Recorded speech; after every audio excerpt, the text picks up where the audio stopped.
host of the Gridiron.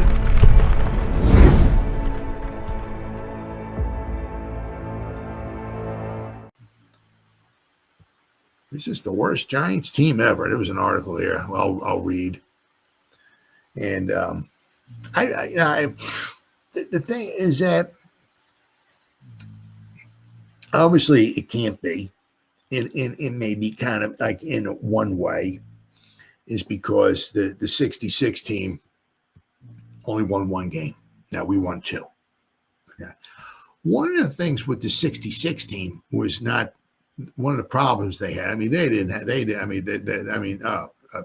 were just absolute garbage, absolute trash, straight up garbage. I mean, they had a couple of nice guys, but I mean, for the most part, they were just straight up garbage, right? But they could score some points. 66. They didn't have, their problem was their defense. They gave up 501 points in 14 games. So that's like 35 or 36 points a game they gave up. They were horrible. They scored over 40 points in the game twice, and they lost both contests. Right? They gave up the most points. Oh, I'm sorry. They didn't give up the most points. They gave up. It was the game, the 72-41 game. They lost to the Redskins. That was the most points ever scored in the game. The Chicago Bears, it was 73-0. I believe they beat the Redskins in a championship game. That was the most points ever scored by one team in a game. But I said they gave up. The Giants gave up 72 points. It was 69-41. And I mean, it goes to show you how it was back then. And you'll never really, probably, I mean, unless the coach is really really has it in for the other. I mean, this is something Buddy Ryan would do. I mean, he would do something like this, when you're a low life like he is. Most coaches nowadays have respect for the other team and all that. For the most part, it was 69-41. They're up by the Redskins were up by 4 touchdowns with I don't know what it was, 10 seconds to go, 15, 20 seconds to go in the game. You're up by 4 touchdowns. Well, what wound up happening was, as the story goes, is Sam Huff, who used to play for the Giants, got traded to the Redskins, and Sam, ever since he hated, the Giants for that. He did not want to get traded, and they traded him away. So what wound up happening was with about whatever it was, 10, 20 seconds or so to go in the game, I guess a 4th down came up or something or whatever. And as the story goes, anyway, it had 69 points. So Sam calls timeout.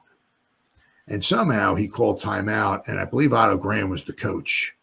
And somehow he called timeout, and he got the kicking unit on the field to kick a field goal. And I guess it was like 10, 15, 20 seconds to go in the game. The Redskins kicked a field goal to make it 72.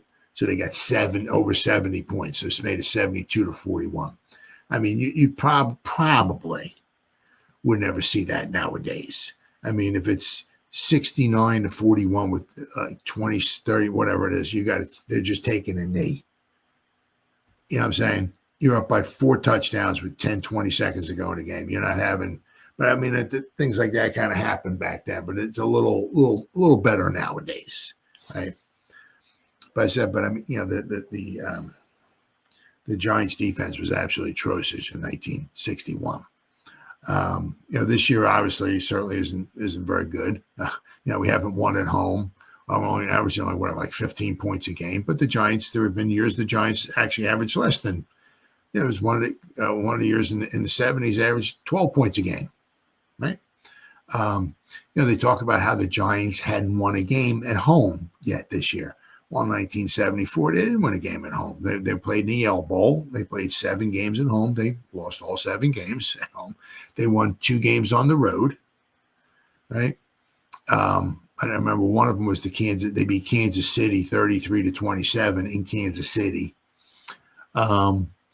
Had the Giants tackled, I can't remember who the ball carrier was, but they tackled one of the Kansas City Chiefs ball carriers at the 1 yard line, and time ran out. Had the game been 10 seconds longer, quite possibly the Chiefs might have scored a touchdown. And if Jan Stenerud kicked the extra point, they would have won 34 to 33, I guess it was.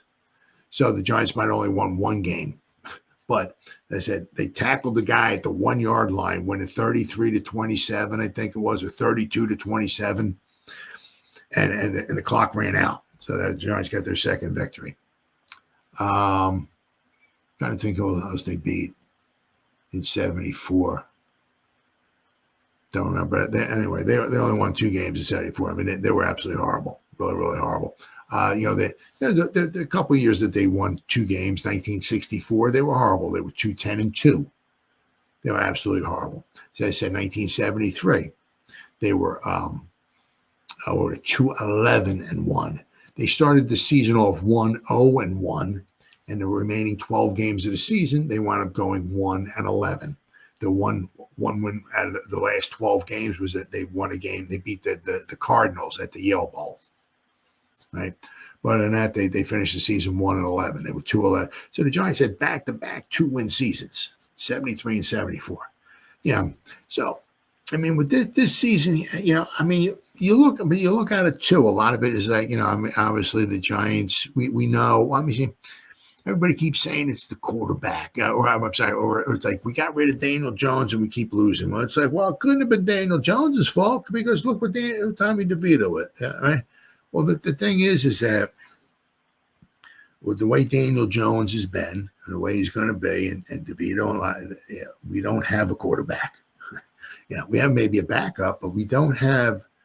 I mean, maybe Daniel Jones is going to go to Minnesota, get some smelling salts and breath of fresh air and a new system and maybe it'll help him. But it just seemed like here he was kind of like damaged goods. Maybe afraid of getting hit, not hitting the wide open receiver. Sometimes when there were receivers, multiple receivers wide open, for the ball. So on our roster, we just didn't have and even considering that, I mean, look, we of course we lost again on Thursday, but it was a 1-score game.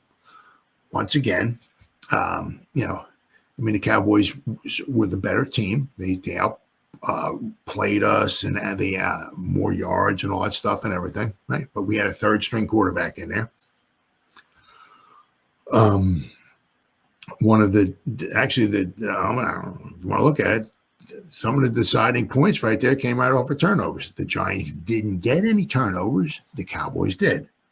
Right? The one dude made a phenomenal play on a pick six. If Drew Lock throws the ball in the air, it goes over the guy's head into Singletary's arms. Singletary runs down the sideline, picks up a bunch of yards. He takes 7 points off the board. Right? If Drew Lock didn't make the fumble, and we covered around the 37, 38-yard line of the Giants, and 6 plays later, the Cowboys scored. Maybe if he takes the sack or something like that, and a Scottish hammer booms it down inside the 10-yard line or so, the Cowboys got to go 90 yards. Maybe don't go 90 yards. Yeah. So the 2 touchdowns, one directly led to 7 points, the other one indirectly led to 7 points. The Cowboys got 2 turnovers. The Giants didn't get any. Right. But once again, it was a close game. We've lost a lot of close games. A lot of close games. We don't have. I said, will we ever know what happened to Daniel Jones? Possibly not. I mean, if he goes and does well in Minnesota, hey, good for you, right? But it just seemed the way it was here. He just seemed like he was just damaged goods, and he just wasn't going to get any better. So, but I got this article here. Is this it? New York Post. If it loads. All right, here we go. Is this it? Oh, there you go. Yeah. Could this be the worst Giants team in their 100-year history? Yeah. Yes. I mean, we lost a couple of, obviously a couple of games here. We lost, was it 28-3 to the Eagles? A couple of games 28-6 to Minnesota, although, of course, one of those touchdowns was the pick six, same kind of thing. Somebody out over here, right? Daniel Jones throws the ball instead of, maybe lobbing a little lob. But, I mean, the idea was to get the ball out fast. With Drew Lock, it was like Singletary was kind of like in the open, I think. He could have maybe lobbed it up, and Singletary could have, on the run, maybe caught it and kept running, right? But the thing is, I think with Daniel Jones is, I think they meant, I don't remember if they had a screen out or what it was. So, but he had to kind of get the ball out there fast, so throw it on a line drive. So, just happened the guy made a good play, right? But I mean, you look at a lot of these games, that the Giants lost were close games. I said we lost by 10 points to Cincinnati, but with 2 minutes left to go in the game, it was 10-7, right? I think the first play after the 2-minute warning, the guy ran like 30 yards or so for a touchdown to make it 17-7. But I mean, it was a lot of one-score games. They just were not winning them. I mean, so you're looking at like 1973. I mean, right? Well, 3 of the games we lost. We lost the final game of the season was 31-7. We lost. It was at the Yale Bowl. That was the last game that Alex Webster ever coached for the Giants. It was in the snow. It was against Minnesota. We lost 31-7. I was watching it on TV. My last memories of him as a coach, he was walking off the field, snow-covered field. There was like some flurries were coming down. And 31-7 we lost. We also lost that year on Monday Night Football, 40-6 to the Rams. Yeah, I mean, that was just absolute total destruction. Then, of course, there's one of the most fondest games that I ever remember, right? The 42-0 loss to the Oakland Raiders.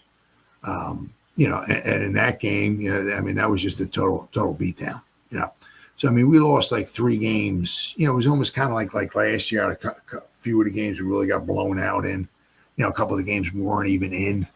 I mean, obviously one of them was the Dallas game. I mean, the 49er game, the Miami Dolphin game. Some of the games we really got blown out in. I mean, but in 73, we were just like, some of those games we just got totally outclassed in, just totally.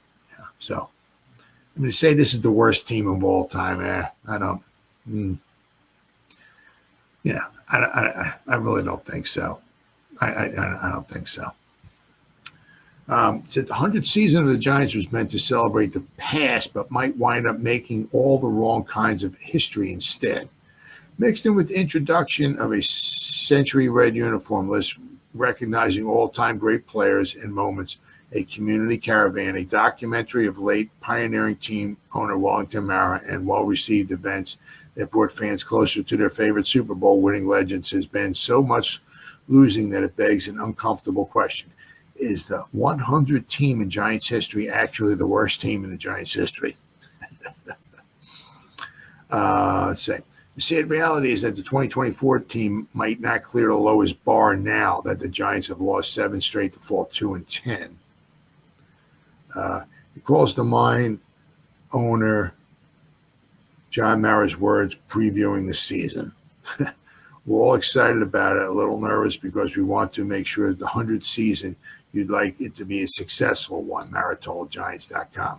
You like every season to be successful, but particularly this one. A lot of history behind those 100 years. Yep.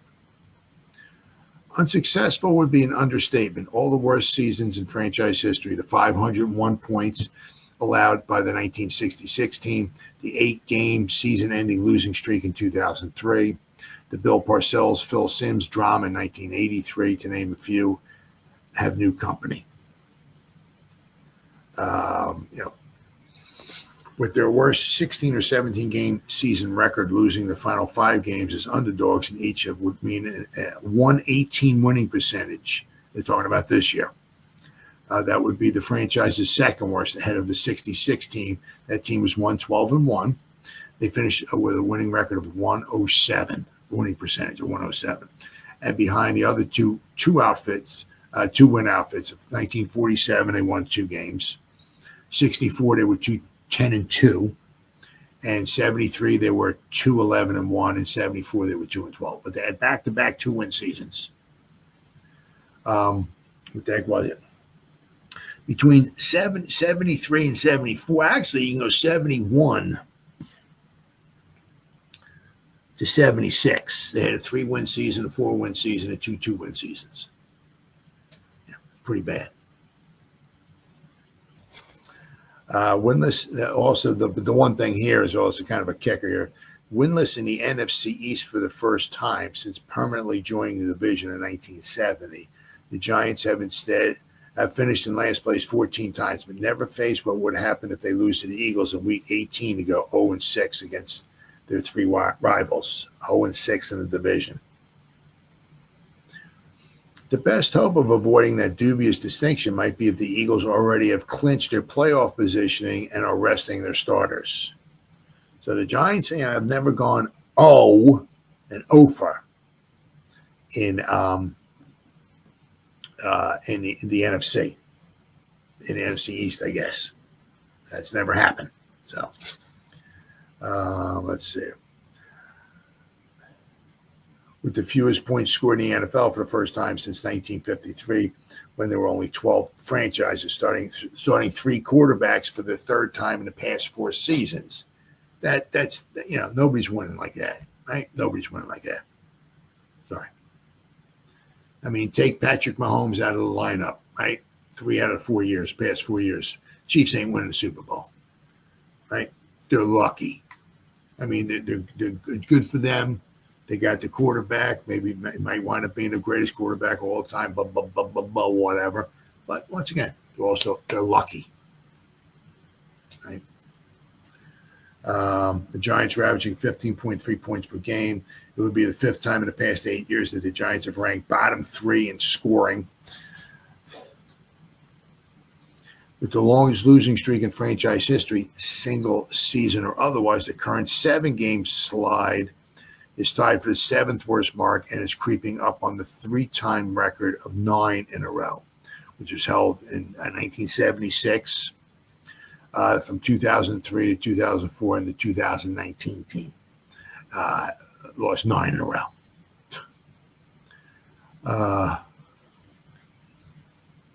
Let's see. Unless an unretired Eli Manning is going to save the day like he did when he came off the bench to start for an injured Daniel Jones and ended the 9-game skid in 2019. In his final career game, remember that against the Dolphins, the Giants could reach 12 straight losses by season's end. With the fewest interceptions by a defense in NFL history, the Giants already own the modern record since 1933 for consecutive games without an interception at 11 and counting. The 2018 49ers set the record for fewest single-season interceptions with 2. They had 2 interceptions that season. And the Giants haven't had a team with fewer than 6 interceptions since the statistic was first tracked in 1940. So, I mean, there's been a lot of bad, obviously, right? The weight of an unwelcome place in history is not lost on the 2 architects. Schoen claimed to fully understand the responsibility that comes with being the general manager of the New York Football Giants on his first day in the job. A week later, on his first day, Daboll called it a historic franchise. 1,033 days later, I don't know why they're counting, but an embattled Daboll spoke again on the heels of Thursday's loss to the Cowboys. We'll do everything we can to go out there and play well and get a win. A forward-looking Daboll said, we have a lot of confidence in our people. Obviously not where we want to be by any stretch of the imagination. Obviously not. Obviously not. I mean, as I said, this one here, it's, every season has a story to it, and this one is no different, right? Just a lot of tough losses. Some bad opportunity plays at bad times, some poor tackling, bad turnover here, not getting a turnover there, one game not having a kicker. It's just, a lot of bad luck too. I mean, as I said, The Giants, don't win the Commander game because they don't have a kicker. Meanwhile, the Chiefs, who are like the luckiest team in football, win a football game because the team can't can't complete a snap. It's like, are you kidding me? Now, don't get me wrong. The Raiders would have to kick a field goal, and a field goal would have been successful, and all that. So that doesn't guarantee that. But the Chiefs are just unlucky, very, very lucky. I mean, last week. They beat the Carolina by 3 points. It was 27-27. Of course, Mahomes got the ball, walks them down the field in the final minute, and they kick a game-winning field goal. A week or so before that, they had a game-winning field goal, and they blocked a game-winning field. Guy put his arm up, and the ball goes into his arm. I mean, you got to be good to get in the back, all that. So you got to give the guy some credit. But once again, it's lucky too, because I could put my arm up. Doesn't mean I'm going to block it. Last time I checked, every time somebody kicks a field goal, usually arms go up. Right? Doesn't get blocked. Once again, the Chiefs have all the good luck, and teams like the Giants don't. It's absolutely freaking amazing. Absolutely amazing. I just can't stand stuff. Absolutely can't stand it. But say it is the worst team of all time. Nah. I mean, I said I was alive for the '66 team. I was only 2 years old though, but I do remember the '73 to '74 teams and all and everything. They were pretty bad.